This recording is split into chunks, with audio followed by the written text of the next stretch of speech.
Way more fun, though, is the 76ers defense since they switched to Joel Embiid and Nerlens Noel being their two big men. We'll talk about injuries to those guys in just a second, but we have talked about this rotation before, Jahlil Okafor being squeezed out of the lineup.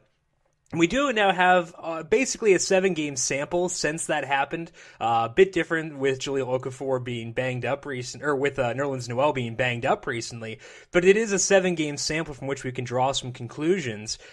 With them using mostly Nerlens Noel and Joel Embiid, it seems like it's really had a big impact on them defensively.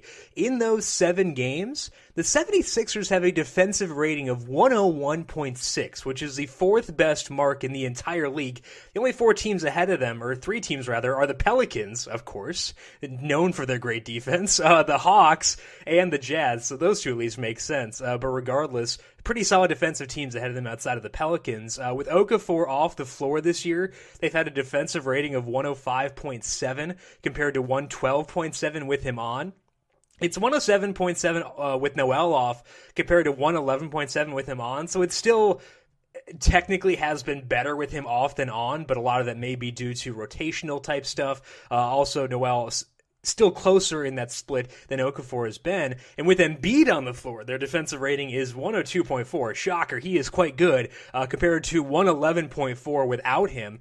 The 7-game span has included games against the Timberwolves, Knicks, and Nets, so that does kind of taint it a bit, but overall they've held 4 of their 7 opponents below 100 points, and that's despite still running a really solid pace. They're 5th in pace over this time at 101.15 possessions per 48. So it's not like they're slowing things down to amp up this defense. They're just playing better defense overall. It doesn't mean we need to avoid them because that pace is still very high, but it is at least something to keep an eye on. The problem with this is that now Noel has a sprained ankle. He missed Monday's game because of it. Embiid, obviously, still resting up. He had a sprained ankle last week as well. He did play through it. But once we get Embiid and Noel back together and fully healthy, Brandon, do we need to start being more cautious about attacking the 76ers given the defense they have had here recently?